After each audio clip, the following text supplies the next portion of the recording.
এই সর্বদার পীর তার সেও কাফের, তার মুরিদরাও কাফের, তার অনুসরণ যারা করে তারাও কাফের, এই কথা বলাতে তাকে যারা মুসলমান জানবে তারাও কাফের। তার স্ত্রী তালাক, তার সন্তানাদি হলে এগুলো যারা সন্তান। নাউজুবিল্লাহ। এরা কুলাঙ্গা। আর একটু বেশি গালি দিতে মন চায়, টুপিটা খুললে দিলাম না, আল্লাহ হেদায়েত দিক। এটি কুলাঙ্গার, এটি মুসলমান নামের কলঙ্ক।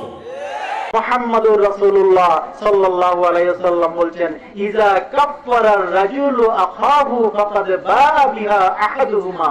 কোন ব্যক্তি যদি কাউকে কাফের বলে আর ওই ব্যক্তিরা যদি কাফের না হয়, তাহলে যে ব্যক্তি বলছে সে ব্যক্তি কাফের। বাড়ি উদ্বোধন করি আলেম দিয়ে, হুজুর দিয়ে, কিন্তু আল্লাহ পাক জাহান্নাম উদ্বোধন করবেন এক শ্রেণীর আলেম দিয়ে। কোন রকম মতভেদ থাকলে আমরা কি করব? আল্লাহ এবং রাসূলের কাছে ফিরে যাব। ব্যাপারটা খুব সহজ।